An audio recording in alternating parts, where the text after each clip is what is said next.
Il s'agit d'un problème qui est pressant partout au pays, spécialement en communautés francophones en situation minoritaire et qui menace le français. De nombreux francophones et apprenants ont vécu l'insécurité linguistique.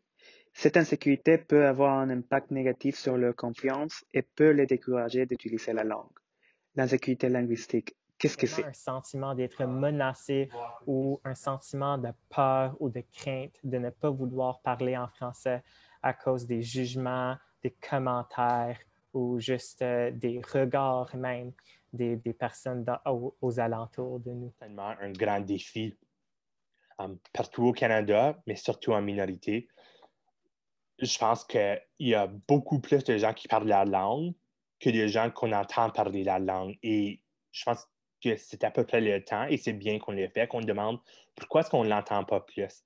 Qui est touché par l'insécurité linguistique? Tout le monde. Cette année, le Commissariat aux langues officielles a publié une étude sur l'insécurité linguistique dans le milieu de travail du gouvernement fédéral. L'étude a suscité beaucoup d'attention. 44% des francophones et 39% des anglophones ont éprouvé un malaise en français. On avait pas mal de répondants qui étaient mal à l'aise. Et parmi ceux et celles qui étaient mal à l'aise dans leur deuxième langue, c'était souvent parce que je ne suis pas assez fort dans la langue, ça prend un effort supplémentaire ou on va me juger. On va juger mon accent, ma maîtrise de la langue, mon grammaire. Alors, les gens avaient souvent peur d'être jugés pour leur maîtrise ou leur niveau dans la langue. Mais ce qu'on a remarqué aussi, c'était que malgré ça, malgré ces défis, beaucoup de gens voulaient utiliser la langue de la minorité dans leur équipe.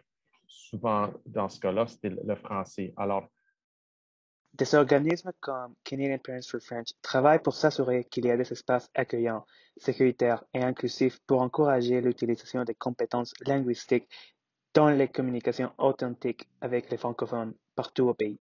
À ça, de comment est-ce qu'on donne cette confiance-là aux jeunes, aux gens qui habitent dans nos communautés, d'utiliser la langue.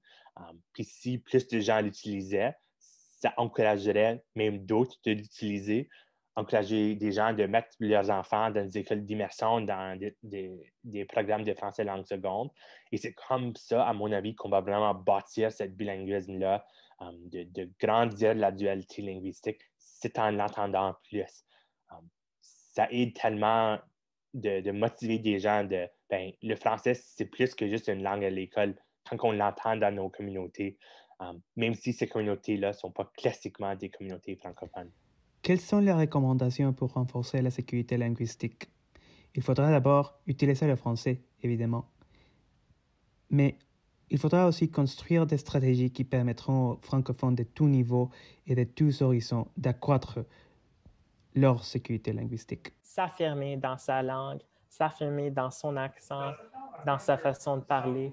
Puis je trouve que ça m'aide beaucoup d'être fier parce que ma façon de parler, c'est qui je suis. Il faut considérer nos attitudes, nos perceptions et nos actions envers les autres francophones pour renforcer la sécurité linguistique. Il faut également accepter et reconnaître les diverses variétés de français au Canada, ainsi que les efforts des apprenants.